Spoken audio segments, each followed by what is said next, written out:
যে যুগে আমরা বাস করছি, ফিতনাতুল মাসিহিদ দাজ্জাল এবং তার অনুসারীদের যুগ, এই যুগে এটা বেশি প্রয়োজন। আল্লাহ পাক বলেছেন, ওয়া মা ইয়াবতাগি গায়রাল ইসলামি দীনান ফালা ইউকবালা মিন। যে ব্যক্তি ইসলাম ব্যতীত, মানে আল্লাহ মনোনীত এই জীবন ব্যবস্থা ব্যতীত অন্য কোনো দিন তালাশ করবে বা অন্য কোনো জীবন ব্যবস্থা তালাশ করবে, ফালা ইউকবালা মিন, লা ইউকবালা, কোশ্চেন কালেও তার থেকে সেটা কবুল করা হবে না। যারা সামান্য আরবি ব্যাকরণ বোঝেন তারা বুঝবেন, লা ইউকবালা মানে হচ্ছে ফালা ইউকবালা, কোশ্চেন কালেও সেটা তার থেকে গ্রহণ করা হবে না। ওয়া হুয়া ফিল আখিরাতি মিনাল খাসিরিন, এবং সেই ব্যক্তি বা সেই দেশ বা সেই রাষ্ট্র বা সেই জাতি বা সেই বিশ্ব পরকালে ক্ষতিগ্রস্তদের অন্তর্ভুক্ত হবে, যারা আল্লাহ পাকের এই মনোনীত জীবন ব্যবস্থা ব্যতীত অন্য কোনো দিন তালাশ করবে। এবার আসেন এই সূরার ৮৩ নম্বর আয়াতে। আশ্চর্যজনক একটা কিতাব কোরআন, এই একই সূরার মধ্যে এই এতগুলো কথা আছে। এই সূরার মধ্যেই আছে ৮৩ নম্বর আয়াতে আল্লাহ পাক বলছেন, আফা গায়রা দীনিল্লাহি ইয়াবগুন, আল্লাহ পাক বলছেন যে তারা কি তবে এই দিন ইসলাম ছাড়া অন্য কোনো দিন তালাশ করছে? আফা গায়রা দীনিল্লাহি ইয়াবগুন, তারা কি ইসলাম ব্যতীত অন্য কোনো রিলিজিয়ন বা কোড অফ লাইফ তালাশ করছে? আল্লাহ পাকের কথাটা খুব ভালো করে মনোযোগ দিয়ে শুনুন। আল্লাহ পাক বলছেন, তারা কি ইসলাম ব্যতীত অন্য কোনো দিন তালাশ করছে? ওয়ালাহু আসলামা মান ফিস সামাওয়াতি ওয়াল আরদি তাওআন ওয়া কারহান, অথচ আল্লাহর কাছে আত্মসমর্পণ করেছে এই মহাবিশ্বের প্রত্যেকটা সৃষ্টি।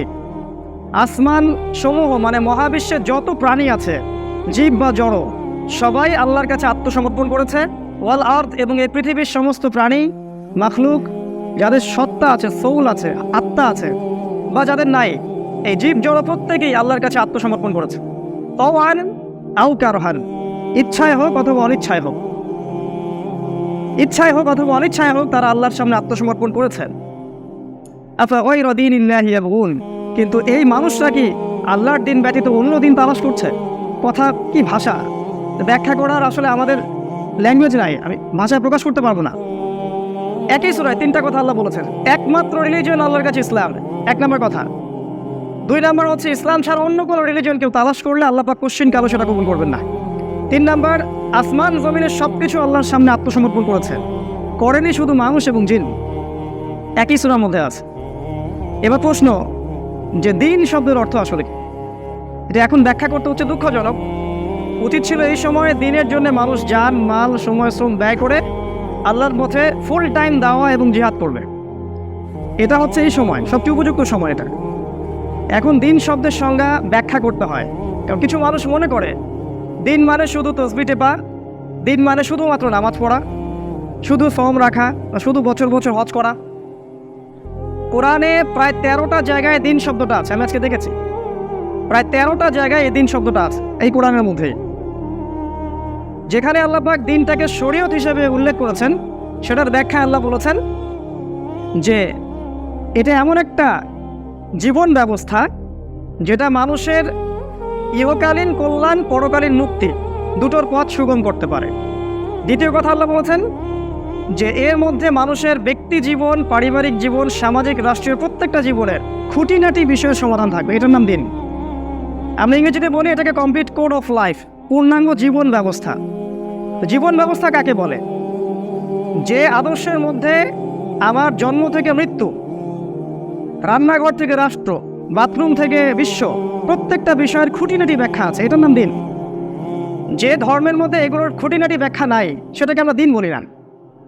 এজন্যই আল্লাহ পাক আগের দিনগুলোকে মানসুখ করে দিয়েছেন, রহিত করে দিয়েছেন, এবং আল্লাহ পাক কোরআন হাদিস নাজিল করে নতুনভাবে ইসলামটাকে আবারও নবায়ন করেছেন। দিনের ব্যাখ্যা এতটুকু জেনে রাখবো আমরা, এটা অর্থ শুধু ব্যক্তি জীবন না, শুধু ধর্মীয় জীবনও না, আমাদের ব্যক্তি থেকে শুরু করে বিশ্ব পর্যন্ত প্রত্যেকটা জীবনই এই দিনের অন্তর্ভুক্ত। তাওআন হোক আও কারহান, কেউ ইচ্ছায় হোক আর অনিচ্ছায় হোক এটা স্বীকার করতে বাধ্য হবে, ইচ্ছায় হোক অথবা অনিচ্ছায়।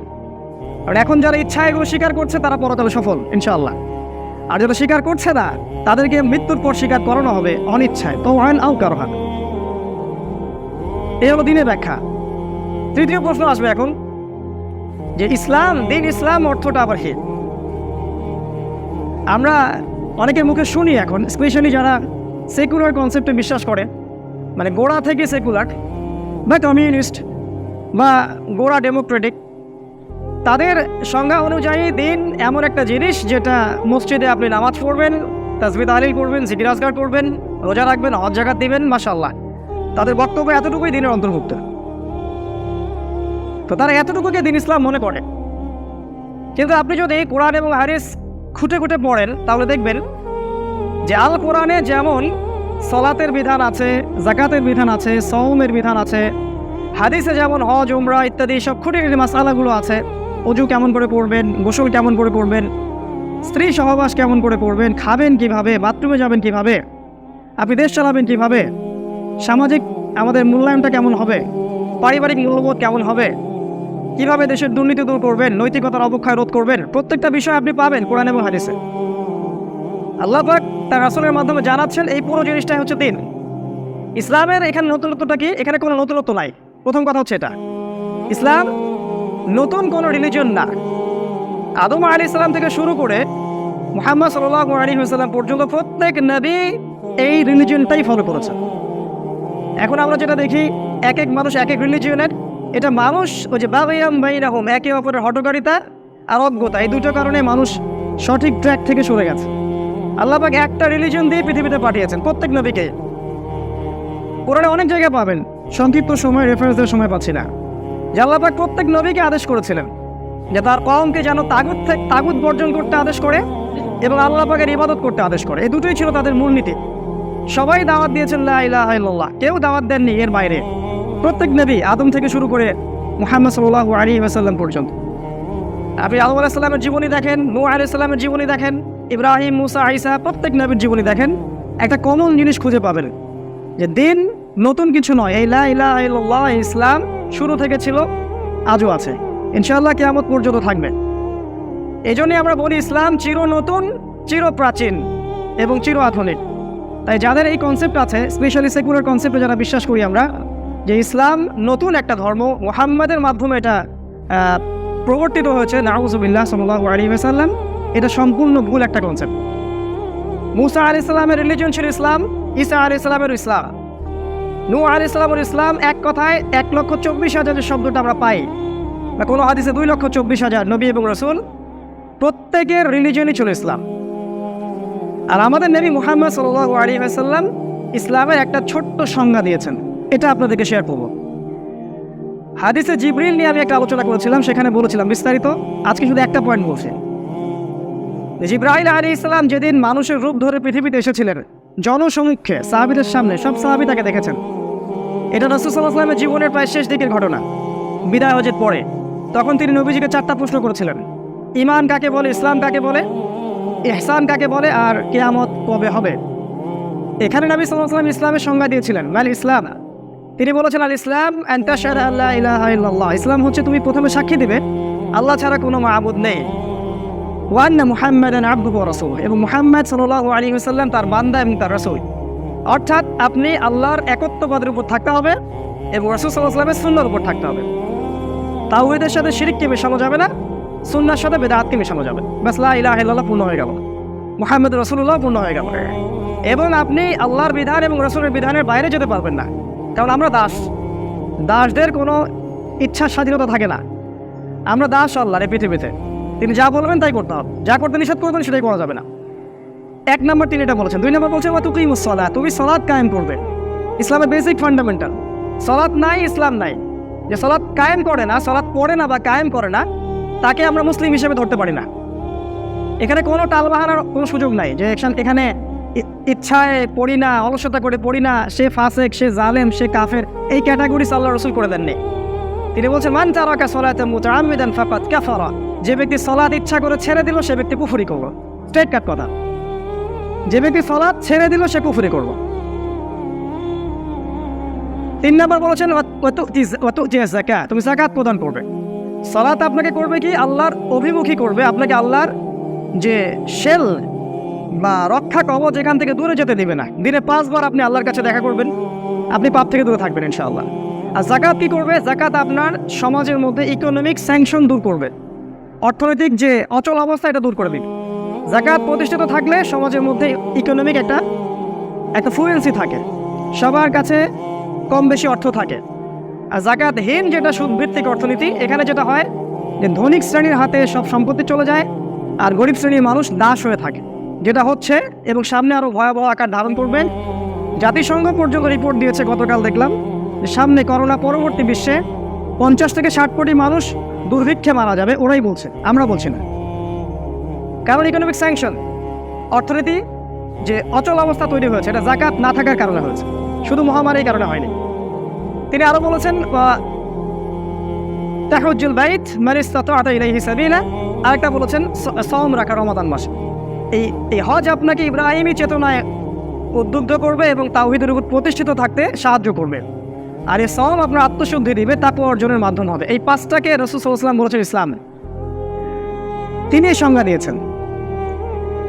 এখন আমরা যে সমস্যাগুলো দেখছি সমাজের মধ্যে, ইসলামের এই যে বেসিক সংজ্ঞাটা দিলাম, যে এই 5টা বেসিক ফান্ডামেন্টাল, এটা কমপ্লিট কোড অফ লাইফ, জীবনের প্রত্যেকটা বিষয়ের ব্যাখ্যা এখানে আছে।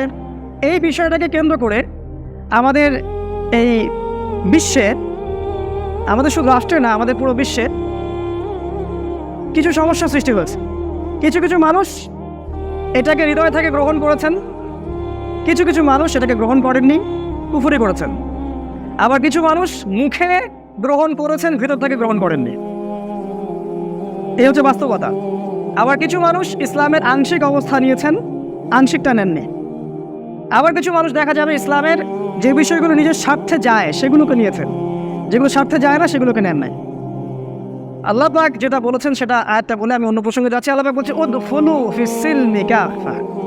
আল্লাহ পাক বলছেন এই যে কমপ্লিট কোড অফ লাইফ তোমাদেরকে দিলাম, এখানে তোমরা প্রবেশ করো, ফিস-সিলমি কাফা, পরিপূর্ণভাবে প্রবেশ করো, আংশিক প্রবেশ করো না। আল্লাহ পাক আরো বলেছেন ইসলামে প্রবেশ করো এবং তাগুতের সাথে কুফরি করো। আমাদেরকে কুফরি করতে বলেছেন। আর তাগুত কি?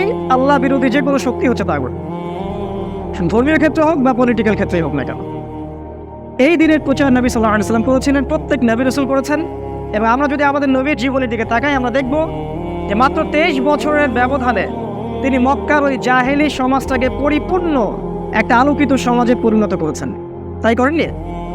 আমরা মক্কার দিকে তাকালে দেখব সেখানে সুদ ছিল, শিরিক ছিল, নারীর অবমাননা ছিল, জিনা ছিল, ধর্ষণ ছিল, আপনার গোত্রীয় দ্বন্দ্ব ছিল, মাদক ছিল। আপনি 23 বছর পরে মক্কার দিকে তাকাবেন, দেখবেন সেখানে কোনো শিরিক নাই, না আছে কোনো মাদক, না আছে কোনো রেপ, না কোনো জিনা, না কোনো শিরক, না গোত্রীয় হানাহানি, কিছুই নাই। এই 23 বছরের নবী সাল্লাল্লাহু আলাইহি ওয়াসাল্লামের কাছে আল্লাহ পাক এই ইসলামটাকে আবার নবায়ন করে দিলেন, ওই প্রাচীন ইসলামে, নতুন ইসলাম না। আর এবার আল্লাহ পাক যেটা দিলেন সেটা হলো কোরআন এবং সুন্নাহ। কোরআন এবং সুন্নাহ। এর আগে ছিল তাওরাত, তার আগে জাবুর, এই যে তাওরাত, জাবুর, ইনজিল, তার আগে সুহফি মূসা ওয়া ইব্রাহিম, অনেক কিতাব ছিল, ওগুলো সব হয়ে গেল রহিত। এরপরে আসলো কোরআন এবং সুন্নাহ। এই পর্যন্ত আমরা সবাই জানি, কিন্তু সমস্যা হচ্ছে এই কোরআন এবং সুন্নাহকে পরিপূর্ণভাবে বাস্তবায়নের ক্ষেত্রে আমাদের মধ্যে ত্রুটি দেখা যায়। আমরা কেউ ব্যক্তি জীবনে মানি তো পারিবারিক জীবনে মানি না, পারিবারিক জীবনে মানি তো সামাজিক জীবনে মানি না, সামাজিক জীবনে মানি রাষ্ট্রীয় জীবনে মানি না। আর এই গডলেস ওয়ার্ল্ডের কথা তো বাদই দিলাম। এবার আসেন ইসলাম সম্পর্কে এতগুলো কথা বলার পর আমরা বিশ্বের দিকে তাকাই। ইসলামটাকে মাথার একদিকে রাখবেন আর বিশ্বটাকে এবার দেখবেন। তারপরে ইনশাল্লাহ আমরা কনক্লুড করব যে এই সিচুয়েশনে নাজাত পাবে কারা, সফল হবে কারা, সাফল্য কারা পাবে। এবার বিশ্বের দিকে তাকাই, চলেন। আমি যে বিশ্বের দিকে তাকাতে বলছি সেটা শুরু হয়েছে, আমি শুরু করছি রাসূল সাল্লাল্লাহু আলাইহি ওয়াসাল্লামের জীবনী থেকে, খুব সংক্ষিপ্ত সময়ে। আপনারা যদি দেখেন রাসূলুল্লাহ সাল্লাল্লাহু আলাইহি ওয়াসাল্লাম যখন জীবিত ছিলেন তিনি ইসলামিক খেলাফা কায়েম করে দিয়ে গেছেন, তাই নয় কি? রাসূল সাল্লাল্লাহু আলাইহি ওয়াসাল্লাম ইসলামিক খেলাফা কায়েম করে দিয়ে গেছেন, ইসলামিক লজ, বেসিক প্রত্যেকটা ফান্ডামেন্টাল সমাজে বাস্তবায়ন করে দিয়ে গেছেন। তারপর আবু বকর সিদ্দিক কি সেখান থেকে সরে গেছিলেন? সেই ট্র্যাক থেকে কি তিনি সরে গিয়েছিলেন? উসমান রাদিয়াল্লাহু আনহু, ওমর ইবনে খাত্তাব, আলী, কোনো খলিফাই এই ট্র্যাক থেকে সরে যান নাই। তারা সেই খেলাফার ভিত্তিটা শক্ত করে ধরে রেখেছিলেন। এক কথা ইসলামী খেলাফা সমাজে, রাষ্ট্রে কায়েম ছিল। এরপরে আসে উমাইয়াদের শাসন। উমাইয়াদের শাসনের মধ্যে যেটা দেখা যায় যে সমাজের মধ্যে অনেক দুর্নীতি, করাপশন চলে আসে এবং কিছু দুনিয়া পূজা চলে আসে, কিন্তু তারপরেও তার ইসলামিক শেলের মধ্যে ছিল, খেলাফা ছিল। তারপর আসে আব্বাসীয়রা, তখনও ভোগবিলাস বাড়তে থাকে আব্বাসীয়দের সময়ে, এবং ইসলাম দুর্বল হতে থাকে, ইসলাম বিরোধী শক্তিগুলো জাগ্রত হতে থাকে। এক পর্যায়ে মঙ্গোলিজরা এসে বাগদাদকে আক্রমণ করে খেলাফা ধ্বংস করে দিতে চেষ্টা করে, তারপরেও খেলাফা টিকে ছিল, পুরোপুরি ধ্বংস হয়নি। এরপর আসে ফাতেমিদের খেলাফা, তারপরে আসে মামলুকদের শাসন, তারপরে মোগলদের শাসন, এরপর টার্কিদের শাসন, অটোমান এম্পায়ারদের শাসন। হিস্ট্রিগুলো যদি পড়েন বুঝতে পারবেন, এই অটোমান এম্পায়ার বা 1914 সালের আগ পর্যন্ত ইসলামী খেলাফার একটা শেল পৃথিবীতে ছিল, ছোট হোক আর বড় হোক। কখনো কেউ দুর্বল হয়েছে, আবার কখনো কাউকে শক্তিশালী হয়ে করা হয়েছে, কেউ ক্ষমতা হারিয়েছে, কেউ ক্ষমতা পেয়েছে, কিন্তু ইসলাম ছিল, হোক সেটা আরবে বা তুর্কিতে বা কর্ডোভায় বা এইদিকের আপনার আমাদের সাবকন্টিনেন্টে কোনো না কোনো জায়গায় ছিল। এর পরের বিশ্বটার দিকে আমি আপনাকে তাকাতে বলছি, এর আগের বিশ্বের দিকে এখন দেখার দরকার নেই আপাতত। এর পরের যে বিশ্বটা, এটা দেখবেন 1700 সাল থেকে নিয়ে 1800 সাল পর্যন্ত সারা বিশ্বে একটা ব্যাপক রেভলিউশন হলো। সেটা হচ্ছে যে বিশ্বটা দুই ভাগে ভাগ হয়ে গেল। এই অংশটুকু ভালো করে বোঝার চেষ্টা করে। বিশ্বটা দুই ভাগে ভাগ হয়ে যায়। একটা অংশে চলে যায় ইহুদিরা, খ্রিস্টানরা এবং মুশরিকরা, ইহুদিরা, খ্রিস্টানরা এবং মুশরিকরা। আরেকটা অংশে চলে আসে মুসলিমরা। এই দুইটা ভাগে বিশ্বটা ভাগ হয়ে যায়। এবার ইহুদি, খ্রিস্টান, মুশরিকদের মধ্যে আবার দুইটা গ্রুপ হয়ে যায়। একটা গ্রুপ হচ্ছে তারা গডলেস, তাদের কাছে ধর্ম কোনো বিষয় না, তারা জুলুম, ফাসাদ আর পাপাচারের বলে, ক্ষমতার বলে সারা বিশ্ব শাসন করতে শুরু করে। কিন্তু ইহুদি খ্রিস্টানদের মধ্যে আরও একটা দল ছিল যাদের হৃদয়টা করাপ্টেড ছিল না। তারা আজ পর্যন্ত তাদের ধর্মের যে বেসিক জিনিসগুলো আছে সেগুলো এখনও ধরে রেখেছে। কোরআনও এটার দলিল যে সব ইহুদি, সব খ্রিস্টান যে খারাপ বা তাদের সাথে যে আমাদেরকে শত্রুতা করতে হবে এমনটা কোরআন শিক্ষা দেয়নি। কারণ কোরআন সূরা মাইদায় বলেছে এক শ্রেণীর খ্রিস্টান থাকবে, নাসারা থাকবে, যারা তোমাদের খুবই বন্ধুত্বপূর্ণ আচরণ করবে, তোমাদের সাথে হৃদ্যতায় তোমাদের খুব কাছে হবে। ওয়ালা তাজিদান্না আকরাবাহুম মাওয়াদ্দাতান লিল্লাযিনা আমানু আল্লাযিনা ক্বালু ইন্না নাসারা। আল্লাহ পাক বলছেন সূরা মাইদার মধ্যে যে তুমি দেখবে হে নবী, অবশ্যই আপনি দেখবেন যে এক শ্রেণীর খ্রিস্টান আছে যারা বলে আমরা নাসারা, তারা আপনাদের প্রতি খুব হৃদ্যতা, ভালোবাসা, মহব্বত দেখাবে। এই জন্য আমরা বলছিলাম একবার যে আজারবাইজানের উচিত ছিল আর্মেনিয়ার ব্যাপারে আবারও ভেবে দেখা, এবং টার্কির উচিত ছিল রাশিয়ার ব্যাপারে আবারও ভেবে দেখা। কারণ রাশিয়া এবং আমেরিকা এক পাল্লায় মাপলে চলবে না। সারা বিশ্বের মধ্যে অর্থোডক্স খ্রিস্টান একটা দল আছে যারা হৃদ্যতা, ভালোবাসে মুসলিমদের কাছাকাছি, কিন্তু আমরা ওদেরকে চিনতে ভুল করছি। তাদের সাথে অ্যালায়েন্স করার বদলে আমরা উল্টা শত্রুতা করছি। এটার ফল আমাদেরকে ভোগ করতে হবে সামনে।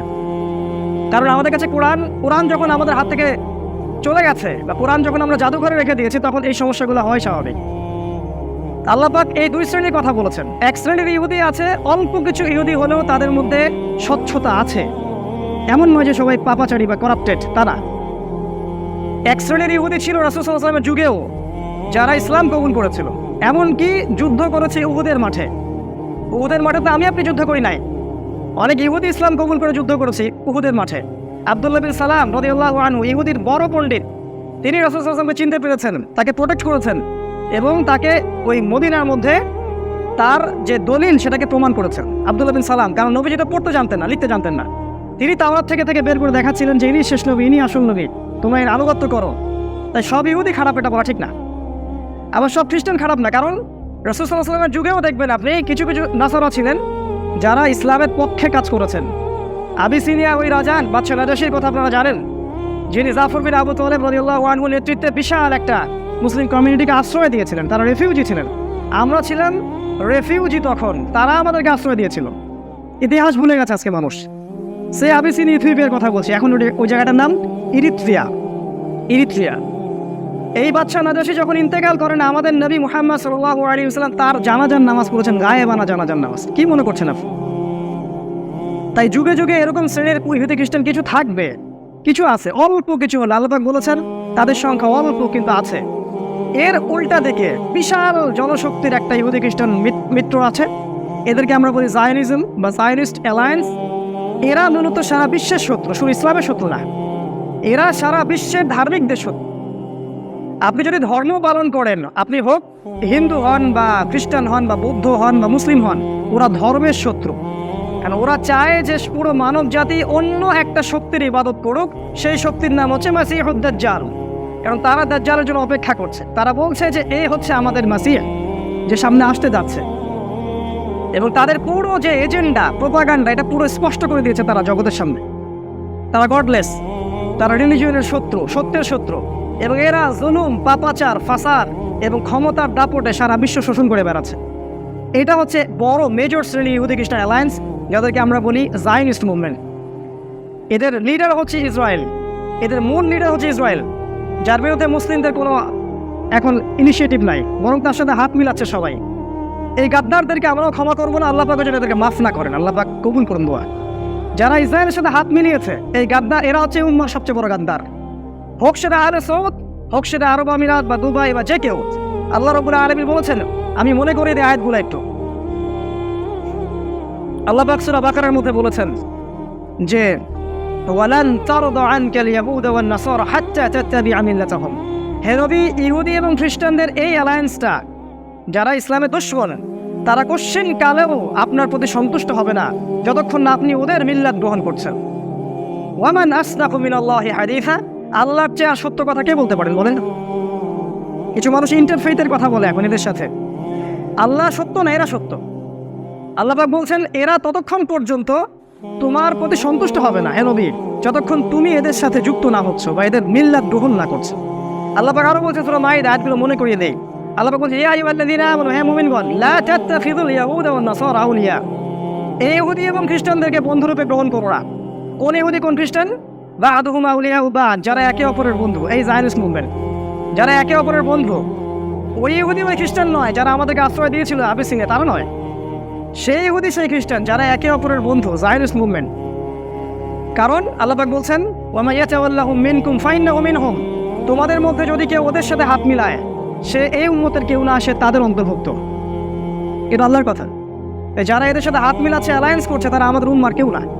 সে যেই হোক না কেন, হোক সে মুসলিম বা মুনাফিক বা অমুক আরব রাষ্ট্রের নেতা বা যে কেউ, তুমি আমাদের উম্মতের কেউ না। তোমাকে আমরা কিয়ামতের মাঠে দেখে নেব ইনশাআল্লাহ। এই পুরো গাদ্দারির হিসাব আল্লাহর কাছে দিতে হবে, উম্মার সাথে গাদ্দারি। আরও বলেছেন আল্লাহ পাক, এখানে দুইটা শ্রেণী পেলেন, ইহুদি এবং খ্রিস্টান, যারা একে অপরের সাথে বন্ধুত্ব করেছে। আর একটা শ্রেণীর কথা আল্লাহ পাক বলেছেন যে সূরা মাইদার মধ্যেই আছে, হে নবী, লাতাজিদান্না আশাদ্দান নাস আদাওয়াতান লিল্লাযীনা আমানু আল ইয়াহুদ ওয়াল্লাযীনা আশরাকু। এবার দেখেন আল্লাহ পাক বলছেন, হে নবী, আপনি দেখবেন মুমিনদের সাথে সবচেয়ে কঠিন শত্রুতা পোষণ করে দুই শ্রেণীর মানুষ। কোরআনেই আছে দুই শ্রেণীর মানুষ। এক শ্রেণী হচ্ছে আল ইয়াহুদ, ওই ইহুদি যারা জায়নিস্ট মুভমেন্টের সাথে জড়িত, এবং দ্বিতীয় হচ্ছে আল্লাযীনা আশরাকু, যারা শিরক করে, মুশরিক।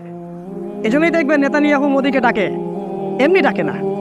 কোরআন আমাদের সামনে সব বলে দিয়েছে, কিন্তু আমরা কোরআনিক পররাষ্ট্রনীতি বাদ দিয়ে অন্য জায়গা থেকে হেদায়েত নিচ্ছি।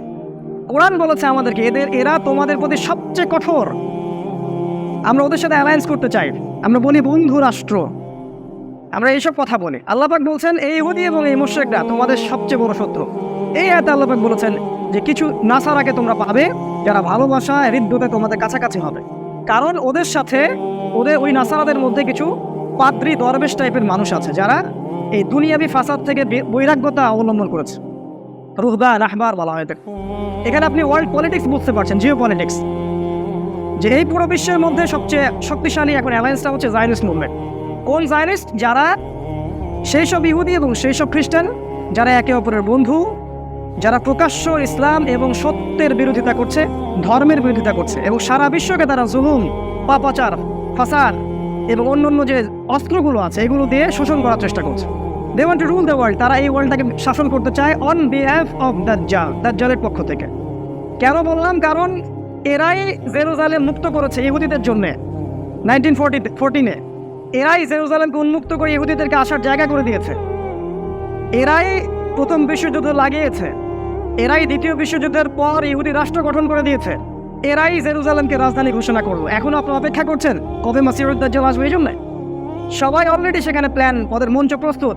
শেষ পেরেকটা খালি কফিনে ঠোকানো বাকি আছে, সেটা হচ্ছে মালহামা, সামনে যেটা আসছে। এই বিশ্বের অবস্থা, এখানে আপনি দেখবেন ইহুদি খ্রিস্টানদের মধ্যে এইভাবে দলাদলি হয়ে গেছে। দুইটা দল মেজর। এক দল তারা জুলুম এর বলে বিশ্ব শাসন করছে, আর এক দল অল্প কিছু মানুষ আছে তাদের মধ্যে যারা হৃদ্যতা, ভালোবাসায় মুসলিমদের কাছাকাছি হবে। আর মুসলিমদের দিকে এবার তাকান, আরেকটা দল যেটা বিশ্বের মধ্যে আছে। এই মুসলিমদের মধ্যেও দুইটা দল, মেজর দুইটা দল। একটা হচ্ছে মুমিন আর একটা হচ্ছে মুনাফিক। একদল মুমিন, একদল মুনাফিক। মুনাফিকদের ব্যাপারে আপনারা সবাই জানেন, যা বলে তা রক্ষা করে না, আমানতের খেয়ানত করে, আর কথা বললে মিথ্যা কথা বলে। প্রত্যেকটা খাসলতই এদের সাথে মিলে যায়, হোক সেটা মানে পারিবারিক মুনাফিক থেকে বৈশ্বিক মুনাফিক, প্রত্যেকের খাসলতই সেম। কথা বললে কথা রাখবে না, কথা দিলে কথা রাখবে না, আর কথা না রাখাই ওর সুন্নাহ।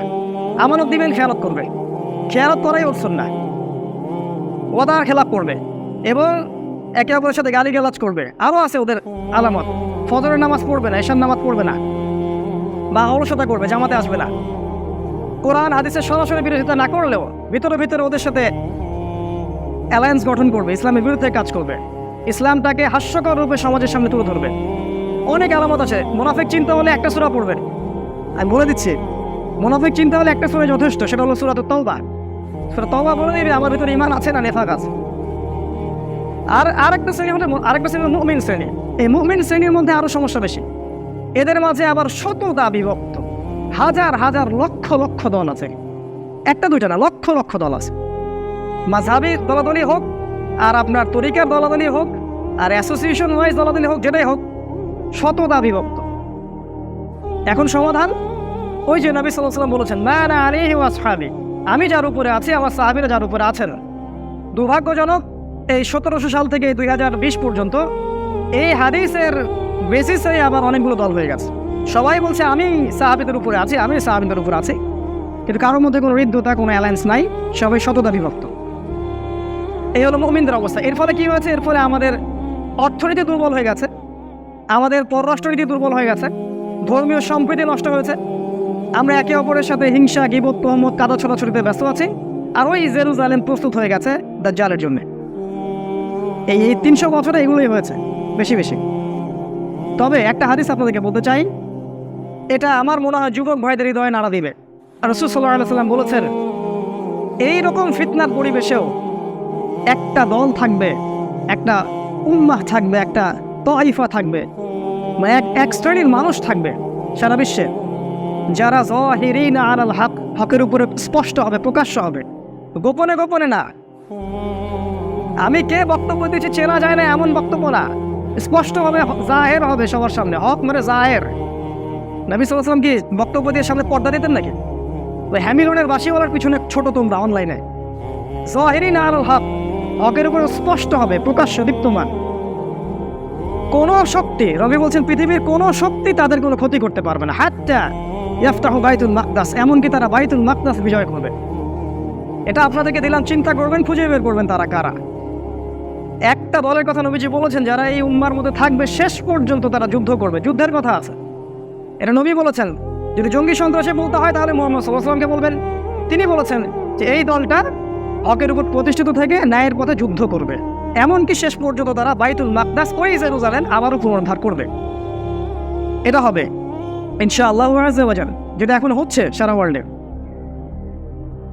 এই অবস্থায় আমরা শেষ করছি অল্প সময়ের মধ্যে। এই অবস্থায় যদি আপনি বিশ্বকে দেখেন, আমি শুধু 4টা পয়েন্ট আপনাকে শেয়ার করছি। এই 4টা পয়েন্ট থেকে আপনি বিশ্বকে দেখলে বুঝতে পারবেন যে সমাধানটা কোথায় আছে। 1 নম্বর পয়েন্ট হচ্ছে ধর্মীয় দৃষ্টিকোণ। আপনি ধর্মীয় দৃষ্টিকোণ থেকে পুরো বিশ্বটাকে দেখেন, এটা 1 নম্বর। 2 নম্বর হচ্ছে অর্থনৈতিক দৃষ্টিকোণ, ইকোনমিক দৃষ্টিকোণ থেকে বিশ্বটাকে দেখেন কি অবস্থা। 3 নম্বর আপনার সামাজিক দৃষ্টিকোণ থেকে দেখেন। 4 নম্বর পলিটিক্যাল দৃষ্টিভঙ্গি থেকে দেখেন। এই 4টা সেক্টর বলে দিলাম, এর বাইরে একটা আছে, সেটা আমি আজকে খুব পাবলিকলি বলছি না। এই 4টা সেক্টর থেকে আপনি বিশ্বটাকে দেখলে বুঝতে পারবেন আসলেই বিশ্বের কী অবস্থা। আমি কিছু ক্যালকুলেশন আপনাকে করে দিলাম খুতবার মধ্যে। ওই জেরুজালেম যারা দখল করেছে, ওই অবৈধ আল্লাহ পাকের লানত অভিশাপপ্রাপ্ত এই জিউসরা, এরা ব্রিটেনের সাথে অ্যালায়েন্স করেছিল, তারপরে আমেরিকার সাথে করলো। এখন তাদের বড় অ্যালায়েন্স আছে, ব্রিটেন, আমেরিকা, ফ্রান্স, জার্মানি, এইদিকে অস্ট্রেলিয়া, হাঙ্গেরি, এই পাশের আমেরিকা, ওইদিকে অস্ট্রেলিয়া, এইদিকে ইন্ডিয়া, পুরো বিশ্বের বড় বড় পরাশক্তিগুলো করে হাত করে নিয়েছে। আর মুসলিম দিকে দিকে তাকালে আমি বললাম শতদা বিভক্ত, আমাদের শক্তি নাই, শক্তি নাই। তবে একটা কথা মনে রাখবেন, ওই একটা হাদিস বলেছি, বিজয়ী হবে একটা দল। আরেকটা আয়াত মনে রাখবেন, আল্লাহ পাক বলেছেন কাম মিন ফিআতিন কলিলা গালাবাত ফিআতান কাসীরাতান বিইذনিল্লাহ। আল্লাহ পাক বলেছেন কতই না ক্ষুদ্র দল ছিল এই পৃথিবীতে, কতই না ক্ষুদ্র দল ছিল, যারা বড় বড় দলের উপর বিজয়ী হয়েছিল বিইذনিল্লাহ, আল্লাহ পাকের ইজনে, আল্লাহ পাকের সাহায্য। এটাই সেই দল যারা বিজয়ী হবে ইনশাআল্লাহ। তবে এখন বিশ্বকে আপনি 4টা দৃষ্টিভঙ্গি থেকে দেখেন। এই আপনি ধর্মীয় দৃষ্টিভঙ্গি থেকে তাকান, দেখবেন আমি যেটা বললাম, ধার্মিকদের মধ্যে এখন পরিপূর্ণ ধর্ম পাবেন না, ধর্মের অংশ পাবেন। হয়তো কেউ নামাজি পাক্কা, অর্থনৈতিক জীবনে পাক্কা সুদখোর, কেউ হজ ওমরা করে হাজী সাহেব, আল্লাহ বিরোধী আইন বাস্তবায়ন করছে। কাউকে দেখবেন যে মাশাআল্লাহ তসবির দানা নিয়ে ওই কোনায় বসে আছে, বোনকে সম্পত্তি দেয় না, সামাজিক মূল্যবোধ ভালো না, চরিত্র ভালো না। এমনকি দুঃখজনক, মানে দুর্ভাগ্যজনক যে আল্লাহ পাক যে কী আযাব দিচ্ছেন আমাদেরকে আল্লাহ ভালো জানেন। এখানেও হয়তো বা ইহুদি খ্রিস্টানের কোনো চক্রান্ত থাকতে পারে, তবে আমার মনে হয় না যে এখানে আমাদেরও দোষ কম আছে। আমরা মাদ্রাসাগুলোর দিকে তাকাচ্ছি, এখন কিছু কিছু মাদ্রাসায় দেখছি এমন কিছু ঘটনা ঘটছে যেটা ভাষায় প্রকাশ করার মতো না। মানে ধার্মিকদের যে নৈতিক অবক্ষয়, এটা যে কোন জায়গায় চলে গেছে, মানে ধর্মটাকে আমরা আসলে সেভাবে পালন করতে পারছি না। ধর্মের স্টেজ হচ্ছে প্রথমে সে মুসলিম হবে, আত্মসমর্পণ করলো, তারপরে হবে মুমিন, পরিপূর্ণ খাঁটি বিশ্বাসী, কথায় কাজে আমলে বাস্তবায়ন করবে। 3 নম্বর, এরপর উঁচু লেভেল মুত্তাকি, এরপর সে তাকওয়া অবলম্বন করবে, আর উঁচু লেভেল। তারপর হবে মুহসিন, ইহসান, এমনভাবে আল্লাহর ইবাদত করবে যেন আল্লাহকে দেখতে পাচ্ছে। এই জিনিসগুলো আমরা পার করতে পারছি না। মুসলিম, মুমিন, মুত্তাকি, মুহসিন, এই লেভেলগুলো পার করতে পারছি না। ধার্মিক জীবনে দেখেন আমাদের মধ্যে ধর্মীয় ত্রুটি হচ্ছে। যারা ধর্ম পালন করছে সিরিয়াসলি করছি না, গা ছাড়া হবে করছি, মনে করছি এতটুকু করলেই হয়ে যাবে। কেন জানি একটা অলসতা কাজ করার ভিতরে, আর স্বপ্নগুলো আমাদের খুব ছোট হয়ে গেছে। আমরা অল্পতে সন্তুষ্ট হয়ে যাচ্ছি, এতটুকু হলেই চলবে, আমাদের উঁচু কোনো ভিশন নাই। এটা গেল আমজনতার কথা। আলেমন আমাদের দিকে তাকান, শততা বিভক্ত। এখন কথাবার্তা, ল্যাঙ্গুয়েজ শুনলে মনে হয় না আদৌ সে আলেম কিনা, বিহেভিয়ার দেখলে মনে হয় না আদৌ সে আলেম কিনা। আপনি দেখেন অসংখ্য ইমাম আছে, ওর ছেলে নামাজ পড়ে না, ওর বউ পর্দা করে না। অসংখ্য বক্তা আছে যে আপনি দেখবেন মাদকদ্রব্য খাচ্ছে। ইভেন অনেকে দেখবেন যে পরকীয়ায় লিপ্ত হয়ে গেছে, জিনা করতেছে। দুঃখজনক কথাগুলো বলছি, তা দুঃখজনক। মুসলিমদের মধ্যে এই সমস্যাগুলো হচ্ছে কারণ ধর্মের পরিপূর্ণতা নাই। আমরা ধর্মটাকে ঠাট্টা তামাশার পাত্র বানাচ্ছি, সিরিয়াসলি নিচ্ছি না যে এই দিনটা আল্লাহ পাঠিয়েছেন আমাদের ইবাদত করার জন্য না, বিজয়ী হওয়ার জন্য।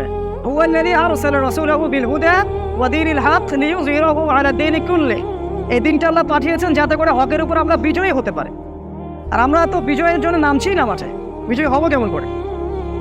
এটা ধার্মিকদের অবস্থা। আলেমদের অবস্থা দেখবে শততা বিভক্ত, সবাই একে অপরের সাথে কাদা ছোড়াছুড়িতে ব্যস্ত আছি। এই সময় পর্যন্ত এসেও আমরা এক জায়গায় আসতে পারছি না। এক জায়গায় আসার মানে এই নয় যে একটা দলের মধ্যে সবাইকে আসতে হবে, এমন নয়। যে সবার মাঝে একটা মিউচুয়াল আন্ডারস্ট্যান্ডিং থাকলে এটা পসিবল ছিল, যেটা হচ্ছে না, দুর্ভাগ্যজনক।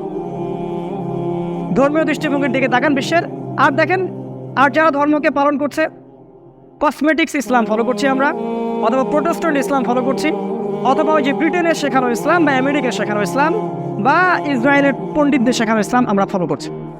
মুসলিমরাই বলছে যে ইসলামী হুকুমতের কোনো দরকার আছে, এগুলো আগে চলতো এখন চলে না। মুসলিমরাই, কালেমা পড়া মুসলিমরাই পর্দার বিরোধিতা করছে। তারাই দেখবেন যে সহশিক্ষাকে সম্বোধন দিচ্ছে, মুসলিমদের কথা বলছে। সুদ খাচ্ছে কারা? মুসলিমরা খাচ্ছে। এনজিওতে আপনি চাকরি করেন, শুধু এনজিওতে আপনি চাকরি করেন, আপনার বউ দেখা যায় যে ব্র্যাকের মতো ইয়াতে চাকরি করে, শুধু এনজিওতে চাকরি করে, সুদ খায়, সমিতি করে। আমরাই ব্যাংকে চাকরি করি, আমরা ব্যাংকের সুদের সাথে জড়িত।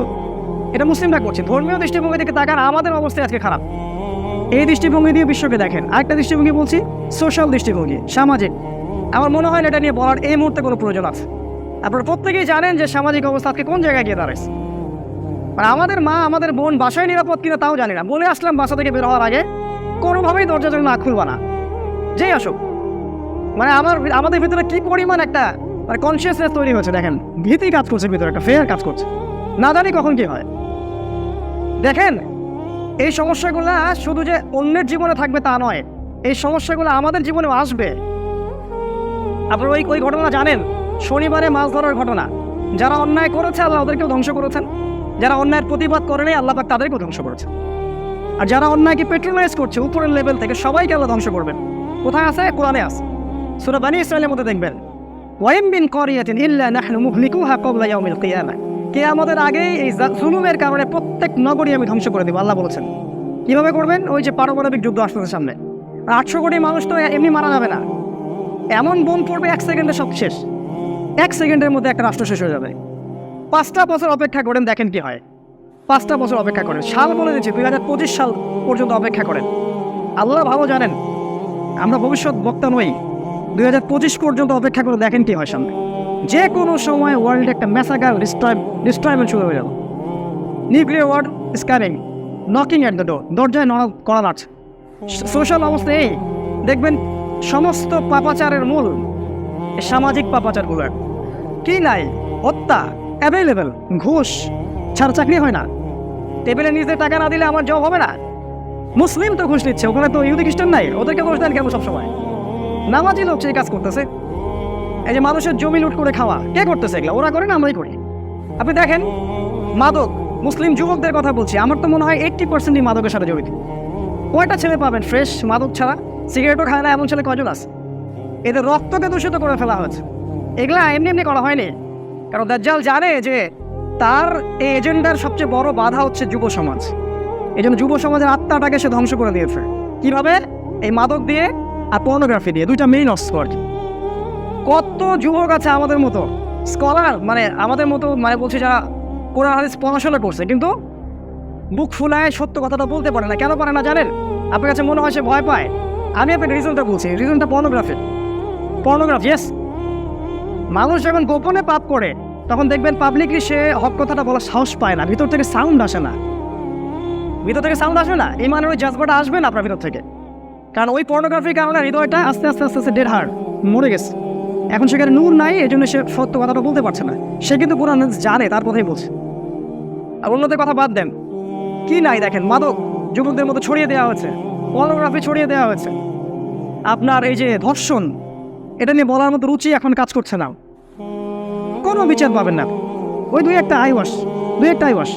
আচ্ছা, নাউজুবিল্লাহ, আমাদের মা বোনদেরকে রেপ করার পরে বিচার হয়ে কি হয়? শান্তি হবে? কি হবে? 5 বছর কারাদণ্ড দিবেন আপনি, ইজ্জতটা যে চলে গেল। ওই মেয়েটার কি হবে? একটা মেয়ের রিপোর্ট দেখলাম গত পরশুদিন, একটু সময় নিচ্ছে, আপনার একটু ধৈর্য সহকারে বসেন। মেয়েটাকে রেপ করেছে তার চাচাতো ভাই কয়েকজন ওর গুন্ডা বাহিনীকে নিয়ে পলিটিক্যাল শেল্টারে, নাম বলছি না, আপনারা জানেন কারা এই কাজগুলো করে। পলিটিক্যাল শেল্টারে কাজটা করা হয়েছে এবং সেই মেয়ের সেই গর্ভে সন্তান এসেছে, সেই বাচ্চাটাকে সে জন্ম দিয়েছে। সেই বাচ্চাটার বয়স এখন 4 বছর। ওই মেয়েটা সমাজে কিভাবে চলে? সমাজের মানুষ ওকে ছিছি করে, ওই মেয়েটাকে ছিছি করে। ওই বাবার কোনো পরিচয় নাই। আর কোনো মুসলিম যুবক আজকে ওই মেয়েটার পাশে দাঁড়ালো না, কেউ দাঁড়ালো না। ওই মেয়েটা যদি আমার বোন হতো বা আমাদের প্রধানমন্ত্রীর মেয়ে হতো, যদি এই মেয়েটা আমাদের পলিটিক্যাল লিডারদের কারো মেয়ে হতো বা বোন হতো, আপনি কি করতেন? চিন্তা করেন। এই কথাটা এই জন্য বললাম, নবী সাল্লাল্লাহু আলাইহি ওয়াসাল্লাম জিনা এবং ধর্ষণ ঠেকানোর জন্য একটা ফিলোসফি দিয়েছেন, যে নিজের করে চিন্তা করা। দেখবেন, আমি দলিল দিচ্ছি, একটা ছেলে এসেছিল না, এসে বলেছিল যে আমি জিনা করতে চাই ইয়া রাসূলুল্লাহ, আমি ইসলামের সব মানতে রাজি আছি, বাট আমাকে জিনার অনুমতি দেন। নবীজি কি বলেছেন? তার উপর রাগ হন নাই। নবীজি বলেছেন, তোমার মায়ের সাথে কেউ জিনা করলে তুমি কি তা পছন্দ করবে? কি নেতা, কিরকম ইন্টেলেকচুয়াল নেতা দেখেন। তোমার বোনের সাথে করলে কি পছন্দ করবে বাবা? তোমার ফুফুর সাথে, তোমার খালার সাথে, তোমার মেয়ের সাথে। ছেলেটার ভিতরটা কিন্তু একদম মানে আবেগে সে আর আপ্লুত হয়ে থাকতে পারলো না, ঝরঝর করে কাঁদতে থাকবে। রাসূলুল্লাহ, আমি তো এটা কখনো পছন্দ করবো না। তখন তিনি বললেন, যার সাথে তুমি এটা করতে চাচ্ছ অবৈধ কাজ, সেও কারো না কারো বোন, কারো না কারো মা, কারো না কারো ফুফু, কারো না কারো খালা। হাদিসটা দেখেন, বুখারীতে আছে। নিজের করে চিন্তা করবেন না, আইন বাস্তবায়নও করতে পারবেন না। যখন মনে করবেন এই দেশের প্রত্যেকটা ধর্ষিতা বোন আমার মা, আমার স্ত্রী, আমার দেশ আজকে ধর্ষিত, তখন আপনি আইন পাশ করতে পারবেন। আর পাশ করলেই হয় না, এটার সঠিক বাস্তবায়ন থাকতে হয়। একটা কথা আছে না, স্বাধীনতা অর্জন হচ্ছে রক্ষা করা কঠিন। আইন পাশ করলেই সব হয় না, এটা বাস্তবায়ন করার মতো সেই ঈমান তাকওয়াবান জনসমষ্টি গড়ে তুলতে হবে। আরেকটা বিষয় হলো যে জনগণ যখন খারাপ হয় তখন শাসকদেরও করার কিছু থাকে না। সমস্যাটা শুধু শাসক বর্গের মধ্যে নেই, এটা আমাদের সমস্যা। আমাদের নবীজি যখন হুদুদ কিসাস এগুলো কায়েম করেছেন, তার আগে সাহাবীদেরকে তৈরি করেছিলেন। এমনভাবে তৈরি করেছেন, একটা সাহাবী যদি জিনা করেন, এসে নবীজির কাছে বলেছেন যে ইয়া রাসূলুল্লাহ, আমি জিনা করেছি, আমাকে পবিত্র করেন। একটা ছেলে কি আমাদের এখানে এই কথাটা বলতে পারবে? কারণ এই তাকওয়া আমরা তাকে ট্রেন আপ করিনি। আপনি ইসলাম তুলে দিয়েছেন শিক্ষা ব্যবস্থা থেকে, রাষ্ট্র থেকে, সংবিধান থেকে, আপনার এডুকেশন সিস্টেম থেকে, ইকোনমিক সিস্টেম থেকে। আপনি কেমন করে আশা করছেন যে একটা পুণ্যবান, একটা আলোকিত প্রজন্ম গড়ে উঠবে? এরা তো পর্নোগ্রাফিতে থাকবেই, মাদক খাবেই, ধর্ষণ করবেই, রেপ করবেই। কোনো আধ্যাত্মিকত্ব নাই, কোনো আইনের শাসনও নাই, এবং ইসলামী হুকুমতগুলো নাই। দ্যাট ইজ ওয়াই প্রবলেমগুলো হচ্ছে। আর এগুলো আস্তে আস্তে আরও বাড়তে থাকবে, কারণ নবীজি বলেছেন সামনে মানুষ গবাদি পশুর সাথে জেনা করবে। আমি যে ইমরদারির কথাটা বললাম, কথাটা মনে রাখেন। সামনে মানুষ গবাদি পশুর সাথে জিনা করবে, এটা হাদিস আছে। এত বেশি বাড়তে থাকবে এই সমস্যাগুলা, হাত্তা যতক্ষণ পর্যন্ত না আবার ইসলামের খেলাফা বাস্তবায়ন হয় তার আগ পর্যন্ত। এবং কিছু হাদিস আছে, আমি সনদগত দিক থেকে দুর্বল জন্য সবসময় বলি না, এমনভাবে এসেছে হাদিসগুলো যে এমন ইনসাফ, এমন ন্যায় কায়েম হবে সেই খেলাফতে যে অন্যায় করার সাথে সাথেই দেন কোর্ট বসায় তার বিচার করে ফেলা হবে। এরকম একটা সময় আসতে যাচ্ছে সামনে, শুধু অপেক্ষা করতে থাকেন, কিচ্ছু করতে পারবে না তারা, এটা আসতে যাচ্ছে সামনে, কেউ ঠেকাতে পারবে না। আপনি সামাজিক দৃষ্টিভঙ্গি দিকে তাকান, খালি হত্যা, খুন, ধর্ষণ, ফাসাদ এগুলো দেখতে পারবেন। কারণ ওই যে আমি প্রথমে বলেছি ইন্না দীন ইনদাল্লাহিল ইসলাম, এই আয়াত থেকে আমরা শুরু এসেছি। উদখুলু ফিস সিলমি কাফা, ইসলামে পরিপূর্ণভাবে প্রবেশ করি নাই, ইসলাম ছাড়া অন্য দিন তালাশ করছি, অন্য রিলিজন তালাশ করছি, অন্য জায়গায় আদর্শ তালাশ করছি। আল্লাহ পাক এগুলোর ফল আমাদেরকে ভোগ করাচ্ছেন। আর দুইটা পয়েন্ট বলে শেষ করছি। একটা হচ্ছে আপনাকে অর্থনৈতিক দৃষ্টিভঙ্গি দিয়ে বিশ্বকে দেখতে হবে। সারা বিশ্বের দিকে তাকায় দেখেন, ইকোনমিক স্লেভারি চাপিয়ে দেওয়া হচ্ছে, অর্থনৈতিক দাসত্ব। এর মূল বিষয়টা হচ্ছে সুদ। আমি বহুদিন বলেছি এটা মায়ের সাথে জেনা করা, এটা 36টা মেয়েকে রেপ করা। সুদ মানে আল্লাহ এবং তার রাসূলের সাথে যুদ্ধ ঘোষণা করা। কথাগুলো আমাদের ইন্টারনাল হার্টের মধ্যে আঘাত আর করে না, কারণ আমাদের হার্টগুলো মারা গেছে, আমাদের নফসগুলো মারা গেছে। ইন্না লিল্লাহি ওয়া ইন্না ইলাইহি রাজিউন। রিবা সারা বিশ্বকে শোষণ করছে রিবা। এর ফলে যেটা হবে, বিশ্বের একটা বড় অংশ আস্তে আস্তে আস্তে আস্তে দাস হয়ে যাবে কয়দিন পর। দাস প্রথা আবারও আসতেছে সামনে, এবং আপনি এবার হবেন ইকোনমিক স্লেভ, অর্থনৈতিক দাস। শুধু ওই গলায় রশি দেওয়া দাস না, ইকোনমিক স্লেভ, অর্থনৈতিক দাস। একটা সময় ছিল, আপনারা জানেন সবাই, যে আমাদেরকে জিজিয়া দিত যারা, আজকে ওরা আমাদেরকে লোন দেয়, আমরা ওদের লোনে রাষ্ট্র চালাই। একসময় এরা আমাদেরকে ট্যাক্স দিত, জিজিয়া দিত। যখন খিলাফা ছিল তখন ওরা আমাদের প্রোটেকশনে থাকতো, আমাদেরকে জিজিয়া দিত। আমরা ইকোনমিক সেকশন, পলিটিক্যাল সেকশন, প্রতিটা সেকশন রুল করতাম, ওরা আমাদের কাছে অধীনে থাকতো, তারা আমাদের সাথে মিউচুয়াল আন্ডারস্ট্যান্ডিং করতো, জিজিয়া দিত, আমরা ওদেরকে প্রোটেক্ট করতাম। আজকে এরা আমাদেরকে লোন দেয়, সুদ দেয়, ব্যাংকিং সিস্টেম দেয়, পেপার মানি আপনাদেরকে ধরিয়ে দিয়েছে, কাগজের টাকা যার ইন্টারেস্টিক কোনো ভ্যালু নাই, একটা কাগজের পিস মাত্র, আর কিছু না। সামনে আপনাকে যেটা করতে হবে, কাগজের টাকা আপনি দেয়ালে ওয়ালপেপার করে ঝুলিয়ে রাখবেন, কারণ এই কাগজের টাকা ইজ গোয়িং টু ডিস্ট্রয়, এটা শেষ হতে যাচ্ছে। সামনে আসবে আপনি ইলেকট্রনিক মানি, সব ইলেকট্রনিক মানি।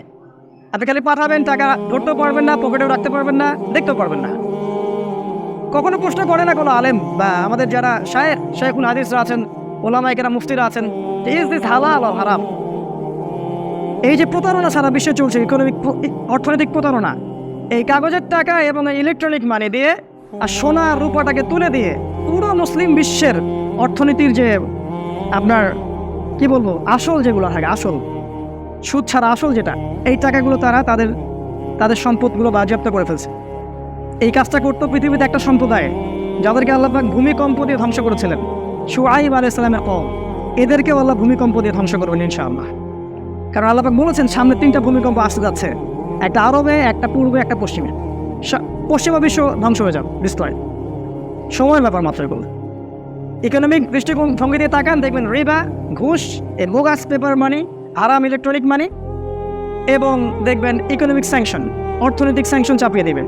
আপনি কোরআন সুন্নাহ হকের উপর থাকতে চাইবেন, ইভেন এখন যদি আপনারা সবাই রাষ্ট্র ক্ষমতা চলে যান এবং ইসলাম কায়েম করতে চান, আপনার ইকোনমিক স্যাংশন তারা ধস নামিয়ে দেবে, একেবারে টাকার মান কমিয়ে দেবে, আপনার সম্পদ তারা বাজেয়াপ্ত করে নেবে। সব কিছু ওদের হাতে, ওদের হাতে ন্যাটো, ওদের হাতে ইউনাইটেড নেশনস, ওদের হাতে জাতিসংঘ, ওদের হাতে IMF, every single sector, CIA, BBC, CNN, media, প্রযুক্তি, অস্ত্র, সব ওদের হাতে। এই অবস্থা সৃষ্টির জন্য কে দায়ী? আপনি, আমি সহ প্রত্যেক মুসলিম দায়ী, প্রত্যেকটা ইন্ডিভিজুয়ালের জন্য দায়ী। আমি দায়ী, আপনি দায়ী, আমরা প্রত্যেক প্রোটেস্ট্যান্ট এই কসমেটিক্স ইসলাম যারা ফলো করি, আমরা প্রত্যেকেই দায়ী, এবং প্রত্যেককে হিসাব দিতে হবে, আমাকে সহ। উম্মার এই অবস্থা হলো কেন আল্লাহ পাক জিজ্ঞাসা করবেন, এবং হাউজে কাউসারে নবী সাল্লাল্লাহু আলাইহি ওয়াসাল্লাম আটকে দিবেন আমাদেরকে। তোমাদের হাতে আমানত দিয়ে এসেছিলাম, কি করলা? একটা মানুষের বাবাকে যদি কেউ গালি দেয়, তার একদম ভিতরে গা জ্বলে যায়, রক্ত গরম হয়ে যায়। দিব্যি ইসলামকে ছোট করা হচ্ছে, ইসলামকে ডমিনেট করা হচ্ছে, ইসলামকে একদম মানে কি বলবো, মানে পায়ের তলে ফেলে পিষ্ট করা হচ্ছে। কারো কোনো রকম চেতনা জাগ্রত হয় না। সবাই আমরা দুনিয়া নিয়ে ব্যস্ত আছি, আমাদের খাওয়া, আমাদের ভোগবিলাস, আমাদের এই ফেরকাবাজি, আমাদের এগুলো নিয়ে ব্যস্ত আছে। আলু রুটি খাও, সেমাই খাও, আর ঘরে যায় ঘুমা। আল্লাহ পাক আমাদেরকে বোঝার তৌফিক দান করুন। লাস্ট পয়েন্ট হচ্ছে পলিটিক্যাল দৃষ্টিভঙ্গি দিয়ে বিশ্বকে দেখেন, দেখবেন সারা বিশ্ব থেকে খেলাফা উঠে গেছে, ইসলামী আইন উঠে গেছে। ইসলামী আইন এখন জাদু করে, পৌরাণিক যে পররাষ্ট্রনীতি সেটাও জাদু করে। এর ফলে যেটা হয়েছে, প্রত্যেকটা মুসলিম কান্ট্রি আজকে দাস, এক কথা স্লেভ, এবং তাদের মধ্যে সেকুলারিজম ছড়িয়ে দেওয়া হয়েছে, কমিউনিজম ছড়িয়ে দেওয়া হয়েছে, ডেমোক্রেসি ছড়িয়ে দেওয়া হয়েছে। এখন এইটার প্রায় 300 বছর হয়ে যাচ্ছে। এই 300 বছরে আমাদের এই অধঃপতনের এই জায়গায় চলে আসছি। এখন এই জায়গা থেকে উত্তরণ পাবে কি আদৌ কেউ? প্রশ্ন এটা, আদৌ কি আমাদের উত্তরণ সম্ভব, বা কেউ কি সফল হবে? একটা হাদিস বলে শেষ করে দিচ্ছি। আমি হাদিসটা আগে একবার বলেছি, আবার বলছি। নবী সাল্লাল্লাহু আলাইহি ওয়াসাল্লাম বলেছেন, এরকম বৈশ্বিক অবস্থাতেও মুসলিমদের মধ্যে কিছু মুসলিম থাকবে যারা সব সময় আল্লাহর পথের জিহাদের রশি ধরে থাকবে। আবার এটাকে অন্যভাবে নেবেন না যে সন্ত্রাস ছড়াচ্ছে, জঙ্গিবাদ ছড়াচ্ছে। জিহাদ মানে আপনাকে কখনো আমি বলিনি যে বোম মারেন। আল্লাহ পাকের দিন প্রতিষ্ঠার জন্য, আল্লাহ পাকের দিন স্ট্যাবলিশমেন্টের জন্য আমার জান, আমার মাল, আমার সময়, আমার কথা, আমার কলম, এভরি সিঙ্গেল সেক্টর জিহাদের অন্তর্ভুক্ত। এটা একটা ইবাদত, এটা সন্ত্রাস নয়। তোমরা যারা মিডিয়ার মাধ্যমে এটাকে সন্ত্রাসে পরিণত করেছো, কিয়ামতের জন্য অপেক্ষা করো, খালি মরা পর্যন্ত অপেক্ষা করো। কবরে তোমাদের 12টা বাজানো হবে ইনশাআল্লাহ। মিডিয়া ওদের হাতে যা ইচ্ছে তাই ইসলামের নামে। ওই দেখলেন না সালাম দেওয়া শেখাচ্ছে আপনাদেরকে? সালাম দেওয়া তাহলে আপনারা এতদিন শিখেন নাই, তাই না? এবার শিখলেন কেমন করে সালাম দিতে হয়। বাই দ্য ওয়ে, এক ইহুদি এভাবে সালাম দিয়েছিল নবীজিকে, জানেন কিনা? বলেছিল আসসালামু আলাইকুম, সালামু আলাইকুম বলেছিল। নবীজি বলেছেন ওয়া আলাইকুম। ইসলামে সবই আছে, এটাও আছে যেটা আপনি টকশোতে দেখলেন। আয়েশা রাদিয়াল্লাহু আনহা এই শব্দটার ভাষার অর্থটা বুঝেছিলেন। তিনি বলেছিলেন যে ইয়া রাসূলুল্লাহ, এর উপর বদদোয়া করা দরকার। নবীজি বলেন যে দেখো, আমি তো বলেছি ওয়া আলাইকুম। আয়েশা রাদিয়াল্লাহু আনহা বলছেন, ও যে শব্দটা বলেছে এর অর্থ হচ্ছে তোমার মৃত্যু হোক। সালামু আলাইকুম মানে তোমার মৃত্যু হোক, তুমি মারা যাও, বদদোয়া আর কি। আর নবীজি বলেছেন, আমাদের সবচেয়ে জেন্টলম্যান নবীজি, হ্যান্ডসাম ম্যাচিউরড নবী, তিনি বলেছেন ওয়া আলাইকুম, তোমার উপরেও হোক। এরকম করে কেউ সালাম দিলে আপনারা এটা বলবেন ওয়া আলাইকুম, বদদোয়াটা ওর উপরে চলে যাবে ইনশাআল্লাহ।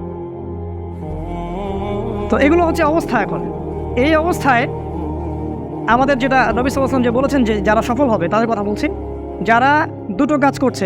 এক হচ্ছে সবসময় আল্লাহ পাকের পথের জিহাদের রশি ধরে আছে, যখন দিনের জন্য যে কাজটা করার সুযোগ আসছে সেটাই করে ফেলবে ইনশাআল্লাহ, ঘরে বসে থাকবে না, ঘর করা হবে না।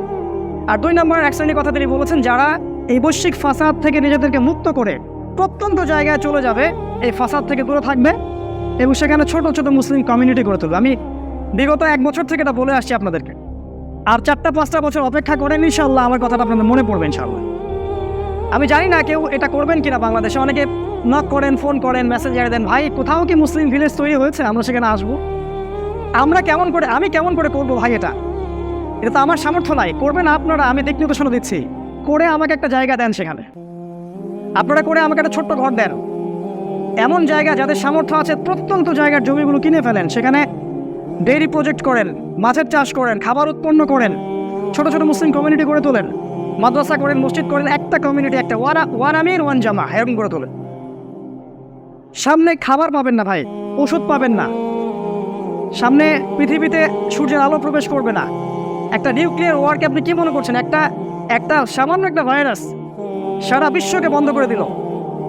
অফকোর্স আপনি অবাক হতে পারেন যদি কি আমাদের মাঠে শোনেন যে এই ভাইরাসটা মানুষের সৃষ্টি করা, বাট আমি অবাক হব না ইনশাআল্লাহ। এটাতে আমার অবাক হওয়ার কিছু নাই।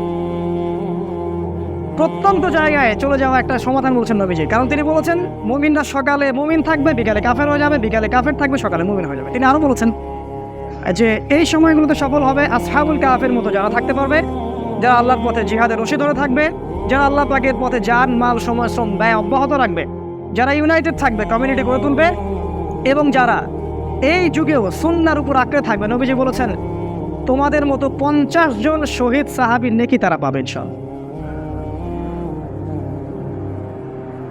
এই পরিস্থিতি থেকে উত্তরণের জন্য আপনারা আমার কি করণীয়, এই করণীয় বিষয়গুলো আপনারা চিন্তা করবেন। আমি শুধু আপনাদেরকে চিন্তার খোরাক দিলাম আজকে জুমার খুতবায়। সিচুয়েশন এরকম, আপনি পলিটিক্যাল দৃষ্টিভঙ্গি থেকে, অর্থনৈতিক দৃষ্টিভঙ্গি থেকে, ধর্মীয় এবং সামাজিক দৃষ্টিভঙ্গি থেকে বিশ্বকে দেখার চেষ্টা করেন, এবং জিও পলিটিক্সটাকে কোরআন থেকে পড়ার চেষ্টা করেন, হিস্ট্রি পড়েন, নবী সাল্লাল্লাহু আলাইহি ওয়াসাল্লামের সুন্নাহগুলোর উপর আমল করেন, তার স্ট্যাটিস্টিক এবং তার যে স্ট্র্যাটেজি সেগুলো অ্যাপ্লাই করেন। ইনশাআল্লাহ আমরা শেষ জামানায় সেই সব মুমিনদের অন্তর্ভুক্ত হতে পারবো ইনশাআল্লাহ, যারা আল্লাহর পথে সবসময় নিজেদের জানমাল, সময়, শ্রম ব্যয় করতে প্রস্তুত, যারা হিজরত করতে প্রস্তুত, যারা প্রত্যন্ত জায়গায় আসহাবুল কাহফের মতো থাকতে প্রস্তুত, বা ফিতনার যুগেও ঈমান আমল নিয়ে 50 জন সাহাবীর নেকি প্রাপ্ত এই সুসংবাদপ্রাপ্ত সাহাবীদের যে দলের কথা নবীজি বলেছেন তাদের অন্তর্ভুক্ত হওয়ার সৌভাগ্যপ্রাপ্ত হবে ইনশাআল্লাহ আযজা ওয়া জাল। আল্লাহ পাক আমাদের সবাইকে এই বিষয়গুলো বোঝার এবং আমল করার তৌফিক এনায়েত করুন। أقول قولي هذا أستغفر الله لي ولكم ولسائر المسلمين. بارك الله لنا ولكم بالآيات الحكيم إنه تعالى جواد كريم والرؤوف الرحيم.